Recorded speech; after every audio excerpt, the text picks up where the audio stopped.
Thailand में होने वाले सबसे बड़े स्कैम जो तुम्हारे लाइफ के बेस्ट ट्रिप को बर्बाद कर सकते हैं और तुम हजारों लाखों रुपए गंवा सकते हो। वैसे थाईलैंड बहुत सेफ कंट्री है, लेकिन जो लोग ज़्यादा ट्रैवल नहीं करते, नाइव ट्रैवलर्स होते हैं, उनके साथ कुछ स्कैम्स होते हैं और वो बार बार होते रहते हैं। उनसे आसानी से बचा जा सकता है अगर आपको उनके बारे में पता हो। मैं पिछले 8 सालों से थाईलैंड जा रहा हूँ। हर टाइम 2 महीने 3 महीने के ट्रिप पे जाता हूँ। तो आज की वीडियो में मैं तुम्हें बताऊंगा थाईलैंड में होने वाले 10 सबसे बड़े स्कैम्स जो नए ट्रैवलर्स के साथ होते हैं, ताकि तुम लोग उसमें ना फंसो। First, kathoey hugging scam.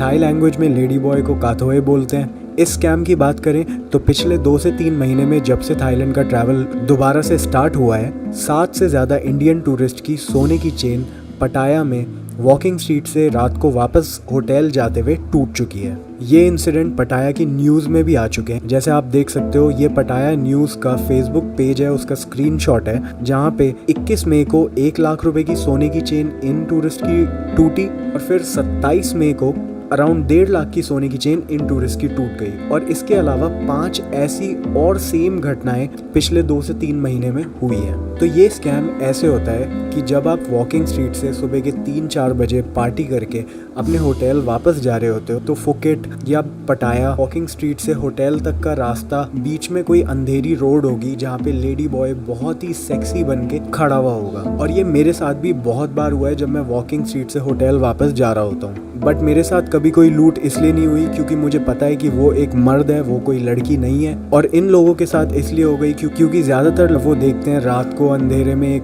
बहुत सेक्सी सी लड़की उन्हें रोक रही है, तो वो रुक जाते हैं। उसके बाद वो उन्हें हक करने लगती है और उन्हें ऑफ़र करती है कि मुझे अपने साथ ले चलो या जो भी, और ये लोग उसके हक एक्सेप्ट कर लेते हैं। और जब वो हक करती है तो कई बार इनकी सोने की चेन टूट जाती है और उसके बाद वो गलियों में गायब हो जाती है। लेकिन थाईलैंड में किसको दिखा रहे हो आपके पास कितना पैसा है? वहाँ पे सोने की चेन पहन के जाने का कोई भी मतलब नहीं बनता मेरी राय में। इसीलिए ये चीज़ इंडियन टूरिस्ट के साथ बार बार हो रही है। अगर आपको रात को लेडी बॉय रोके तो आपको गुस्सा करना है, सीधे अपने रास्ते पे निकल जाना है। सेकंड है करेंसी शो स्कैम। इसमें रोड पे या कहीं पे भी वॉकिंग स्ट्रीट के पास आपको कोई अननोन पर्सन, लड़का या लड़की है, बोलेगा अरे तुम इंडिया से हो ना, मैंने कभी इंडिया की करेंसी नहीं देखी, क्या तुम मुझे अपनी कंट्री का नोट दिखा सकते हो? और मेजॉरिटी जनता अपना वॉलेट खोल के उन्हें नोट दिखाने लगेगी। उन्हें एक्चुअली में इस बात में कोई इंटरेस्ट नहीं है कि तुम्हारी कंट्री का नोट कैसा दिखता है। वो एक्चुअली ये देखना चाहते हैं कि तुम्हारे वॉलेट में कितना कैश है, क्योंकि मेजॉरिटी लोग अपनी कंट्री के नोट उसी जगह रखेंगे जहाँ पे उन्होंने बाकी सारे पैसे रखे हुए होंगे। तो किसी को भी अपनी कंट्री का नोट, चाहे उसने देखा हो या ना देखा हो, मत दिखाना। अगला स्कैम है इंक्रीजिंग टैब स्कैम। बेसिकली ये भी एक नया नाम है जो मैंने बनाया है। बहुत लोग इसके बारे में जानते हैं, लेकिन फिर भी मैं बता देता हूँ। Now this is the fish I'm having.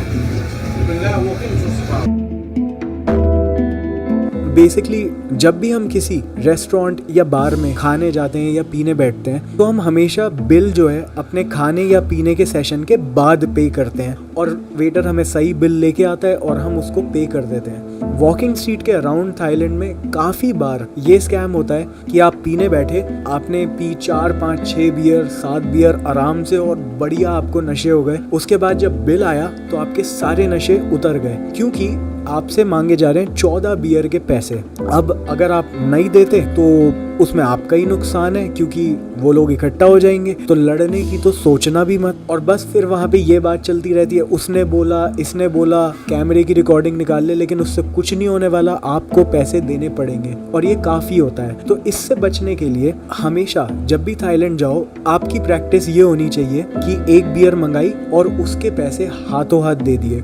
कोई भी चीज़ टैब पे चढ़ानी नहीं है, खाते में कुछ नहीं डालना। चाहे वेटर आपको बोले कि एक साथ ही पे कर देना, जब तुम उठोगे तभी सारा पे कर देना। नो मैटर वेटर तुम्हें जितना भी बोल दे, तुम्हें ऐसा रहना है जैसे जब हम किसी दुकान से सामान खरीदते हैं, एक हाथ सामान लिया, दूसरे हाथ पैसे दिए। तुम्हें वैसे ही अपने बियर, अपने ड्रिंक्स के पैसे थाईलैंड में हमेशा देने हैं। अगर तुम किसी भी बार में जाते हो, बहुत बड़ी प्रॉब्लम से बच जाओगे। उसके बाद आता है वाटर बफलो स्कैम। ये बेसिकली बहुत लोग जानते हैं इसके बारे में, लेकिन फिर भी ये बार बार होता रहता है। इसमें कोई थाई बंदी, आपकी थाई गर्लफ्रेंड, चाहे आप इंडिया में हो और उससे फेसबुक पे बात कर रहे हो या फिर आप थाईलैंड में उसके साथ घूम रहे हो, वो आपको आके बोलेगी कि मेरे मॉम डैड या मेरी फैमिली में कोई बीमार है या उनका पैर हाथ कुछ टूट गया है और क्या तुम मुझे थोड़ी हेल्प कर सकते हो, और आप इमोशनल होके उसकी हेल्प कर देंगे और उसको पैसे दे देंगे। तो ये मत करना, क्योंकि हिंदी में इसे बोलते हैं मेरी भैंस बीमार हो गई है, अब मैं कुछ नहीं कर सकती तो तुम मुझे पैसे दे दो।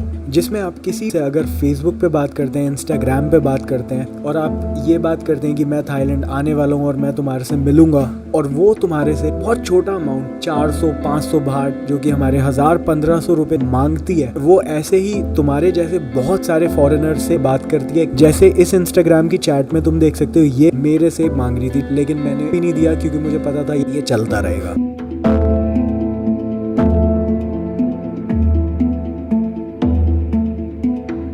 अगला स्कैम है वेयर यू गो स्कैम। तो इस वर्ड को ध्यान से समझना, वेयर यू गो, क्योंकि थाईलैंड में जब तुम जाओगे पार्टी करोगे, ये वेयर यू गो तुम्हें बहुत ज़्यादा सुनने को मिलेगा।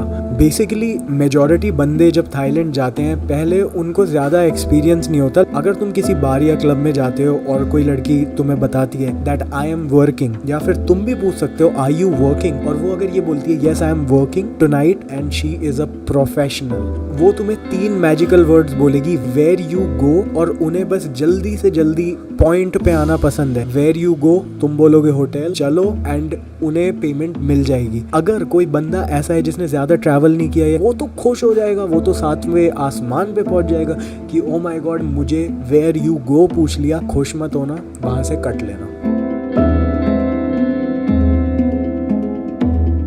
और काफ़ी सारे यूट्यूबर और ट्रैवल व्लॉगर थाईलैंड के गोगो बार्स, और गोगो बार में एक बहुत ही इंपॉर्टेंट वर्ड है लेडी ड्रिंक, उसको स्कैम के जैसा बताते हैं। तो वो एक्चुअली में कोई स्कैम नहीं होता, वो मैं अपनी नेक्स्ट वीडियो में आपको बताऊंगा, क्योंकि वो एक पूरी वॉकिंग स्ट्रीट की कंप्लीट गाइड वीडियो है। जब थाईलैंड जा रहे हो ये सारी की सारी चीज़ों को अपने दिमाग में रखना, सोने की चेन घर उतार के जाना पहले ही। और मेरी लास्ट वीडियो थाईलैंड की कंप्लीट गाइड वीडियो है जिसमें मैं A to Z तुम्हें थाईलैंड के पूरे ट्रिप की 100% एडवाइस देता हूँ और पूरा प्लानिंग करता हूँ तुम्हारी। फॉलो मी ऑन इंस्टाग्राम मेरे रियल टाइम ट्रैवल अपडेट्स को देखने के लिए। As always I love you all, this is Arjun and let's icon travel.